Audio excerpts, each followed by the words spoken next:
2-1 من منتخب الفراعنة ومنتخب مصر. هذا يعني ومصر كانوا في الاداء حتى افضل واحسن جمال. خالد، منتخب بلجيكا خالد كان اليوم بالمباراه متواضع، يعني انا الصراحه مستغرب من اليوم وجود هزل في الملعب، ناسي كره، يعني ناسي انه كان نجم من نجوم الكره خاصه من الدوري الانجليزي. لاعب اليوم ما كان متواجد بالملعب، ولعب المدرب تقريبا 70 دقيقه، ومصر كانوا هم الافضل داخل الملعب. وخالد احنا ملينا من هذا اذا خسر فريق قالوا يستعدون حق كاس العالم، ما بيتعورون قاعدين يمشون، لا هذه مباراه دوليه رسميه، فاللاعب لازم يثبت قبل كاس العالم، نقول له قبل اي بطوله يثبت اني انا جاهز. فاتوقع بلجيكا على المستوى اللي شفناه اليوم انجاز انا بالنسبه لي اذا وصل دور 8، انجاز حق بلجيكا اذا وصل دور 8 على المستوى اللي شفناه اليوم. وفوز مصر اليوم ياكد ان المقول اللي تردد على الالسن الناس انه فعلا خساره لكاس العالم. مصر المفروض توصل كاس العالم. اكيد ابو محمد فريقها جيد ممتاز، عناصرها صلاح وتريزيجيه اليوم بدعوا. نشيد مدربهم البرتغالي الجديد، يعني بالسابق مصر تعودنا عليهم هجمات مرتده اللي شفناها بالسنوات الاخيره، لا اليوم قاموا ينغلون قاموا يلعبون كره. بس بلجيكا اللي تفاجئنا فيه، يعني بلجيكا مو هذا بلجيكا اللي احنا كنا نفكر ممكن يوصل لادوار نهائيه. حتى انا اقول لك على المستوى اللي شفته اليوم دور 8 يعتبر انجاز اذا وصل. لكن انجاز حق بلجيكا وصل. بالعكس بلجيكا قوي، قوي كاسامي بس داخل الملعب. انا اوكي الداخل خلينا نعطي مصر الهدفين اللي قبل كلها مرتدات، الاول ضغط عالي قطعوا الكوره وراح. انا هذه طريقتي يا رواس، اسمح لي، انا هذه طريقتي بالملعب. بس مصر هذا مرتده كره ثابته، هذه طريقه. انا اعطيك انت اعطيت الجانب هذا، بنعطيك بلجيكا لعلمك مباراه اليوم يبين قوي جدا جدا. بعطيك انا مصر اول حاجه كان عندهم هجمه بلجيكا. انا اعطيك خليني اخبرك الشق باقي 20 دقيقه 25 دقيقه بيلعب مع مصر بطل افريقيا زعيم افريقيا مدافع. يعني مصر تعودنا في كرة القدم الفريق الكبار يلعبوا مع بعض هجمة هنا كرة هنا كرة هنا، كل الاستحواذ عنده. يعني انت مصر لعب معاك المباراة نهائية مسكر خطوطك كلها شيء طبيعي. شيء طبيعي. لا عموما مقياس عندك في 82 الكويت فازت على الجزائر في كاس العالم، الجزائر ايش قدمت العرض؟ مباراة ودية مو مقياس، اللاعبين انت شايفهم، اما كمؤشر فريق محترم وقوي جدا بلجيكا. بالعكس، وعنده واحد رقم 25 لاعب في الشوط الثاني لاعب غير طبيعي اسمر. ما ترى اقول شغله، هم اليوم ما عندهم الا لاعب واحد اللي كان نشط بالملعب كراسكو فقط، باقي اللاعبين حتى دي بروين ما كان مستواه، حتى يعني مارتينز ابو محمد حتى اللاعبين متنرفزين. والدليل على هذا اللاعبين يبون المباراه بيسجلوا الهدف الاول حق بلجيكا خذوا الكره مسترعين بيسجلون الثاني مو قادرين. مصر كان هو الافضل داخل الملعب، لعب على طريقته، فصحيح الاستحواذ حق بلجيكا بس اهم شيء المباراه حق منه راحت. انا حبيت نتفاعل معك شويه فيما يخص المباراه هذه، تكون مباراه وديه قبل دوره مهمه عالميه، انه بعد ساعات تكون استراتيجيه بتاع المدرب، انه اليوم فما اهداف اخرى، معناتها فما اهداف يمكن يعطي مجموعه باش يخلي الفريق يمكن الهدف نتاعو الرياضي انه يكون مباراه الافتتاحيه. هذوما الاهداف تتخطى، ترى المباريات الوديه تقعد ديما في المباراه الوديه، لا يلزمك اليوم تاخذها بصفه ايجابيه لين تغتر بها، ولازمك تاخذها بطريقه سلبيه تنجم تكون معناتها تخليك تخرج بجنب الحدث. انا حسب اعتقادي ان المباريات الوديه خاصه كي تنهزم فيها تنجم تكون عندها صدى ايجابي اكثر من انه نجم يكون سلبي، بالرغم انه فما نقد كبير على التوانسه وعلى المنتخب التونسي وقت اللي لعب ضد المنتخب البرازيلي، وكيفاش نلعبوا ضد منتخب قوي باش المنتخب ينجم يتمثل معنويا. لكن في نهايه الامر مهم انك تلعب مع فرق في مستوى عالي وعالي جدا باش تشوف انت وين موجود، خاطر ما نقعدوش كل مره نفركسوا في منتخبات ولا في فرق اللي هي احنا نجموا ننتصروا عليها على حسب المرحله. المرحله تقتضي مع البرازيل ايش استفادت تونس؟ انا حسب اعتقادي الاسم البرازيل في حد ذاته هو مهم. اكثر من 50 سنه تونس ما لعبتش من الناحيه الرياضيه وقت اللي تنهزم حتى ضد المنتخب البرازيلي. صحيح كنا نتمنى ونعتقد انه النتيجه كانت تكون افضل، 5 برشا على المنتخب التونسي، لكن في الناحيه الرياضيه اللي احكيوا على المنتخب البرازيلي من احسن المنتخبات العالميه، انك تلعب ضده معناتها تكون حاجه مهمه برشا بالنسبه للفريق. حتى من الناحيه السلبيه نقول الهزيمه هذيك لابد ولا ربما باش تكون عندها انعكاسات ايجابيه للمنتخب التونسي. وانا شفنا مباراه ايران في كيفاش فما رده فعل، وشفنا ناصر ايضا في نقطه مهمه جدا، تتكلم اليوم توقيت البطوله توقيت البطولة في منتصف الدوريات. صحيح. فبالتالي اللاعبين جاهزين بدنيا وذهنيا. صحيح. ويتعاملون مع المباريات الودية برتم أقل. صحيح. لأنهم في حالة جاهزية كاملة. صحيح. فأنا أشوف أنه هي مي معيار، لكنه يقف على بعض اللمسات والاستراتيجية اللي ممكن يدخل فيها اللقاء الأول، وهو منعطف مهم جدا لكل المنتخبات. أنا أشوف منتخب بلجيكا، ولا أصادر رأي أخوي جمال، لكني أشوفه من الفرق حقيقة اللي تملك أدوات. وأيضا نقطة مهمة جدا، الشغف عند بعض اللاعبين يبغون يختمون مسيرتهم الرياضية في آخر مشاركة لهم في كأس العالم الحالية. أنا أشوف المنتخب مرشح وقادر فعلا أنه يوصل إلى مراحل متقدمة. أنا أشوف الإيجابية بهالمباراة هذه تعطي المغرب الثقة على المستوى اللي قام فيه اليوم منتخب مصر مع منتخب بلجيكا، تعطي حق المجموعة الثقة. شافوا أمامهم منتخب بلجيكا منتخب فعلا أسامي، بس أسامي بداخل الملعب بتواضح. أنا أشوف كابتن ناصر إنه يعني أول شيء منتخب مصر مش منتخب يعني ضعيف، منتخب قوي طبعا منتخب مصر. ثاني شيء هو لما يتكلم عن بلجيكا هو متوقع لها شيء معين كونهم هم المصنف الأول على العالم، فلما يشوف بهالمستوى لا هو متوقع يروح أبعد. لكن خلينا نكون واقعيين، بلجيكا اليوم مش نفس بلجيكا قبل 2 أو 3 سنوات.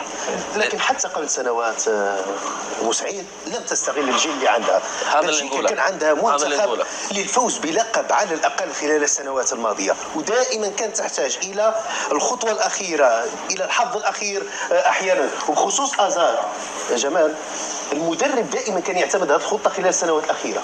ما يلعب مع ريال مدريد يجوا يلعبوا بأي طريقة ممكنة مع المنتخب البلجيكي حتى لا يفقد الثقة. حتى أزار لما كان تقترب مباريات المنتخب البلجيكي يقول على الأقل سأشارك مع المنتخب، مع ريال مدريد ما يشارك. لكن روبرتو مارتينيز ما حب يفقد هذا النجم بشكل نهائي، هو فقد نفسه بصراحة خلال السنوات الأخيرة، لكن دائما بيعطيه هذيك الفرصة، يلا يا أزار يلا يا أزار يلا أزار. على خاطر النجم يكون يمن به من الناحية الرياضية، على خاطر ما نعتقدش أنه فما مدرب يعطي فرصة لأزار أكثر من مرة وهو ما يمنش به.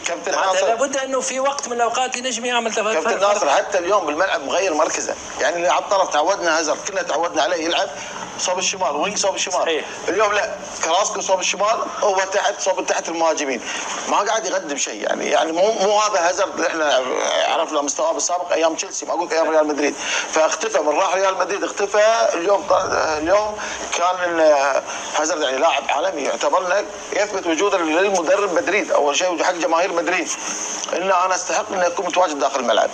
حالة التقلبات جمال في مستوى اللاعب هذه تحدث، يتوفق في فريق ويخفق في فريق آخر، لكن احنا نتكلم عن إمكانيات موجودة فيه، يعني عنده القدرة والإمكانية، يعني هو رجل يمتلك كل الإمكانيات اللي ممكن.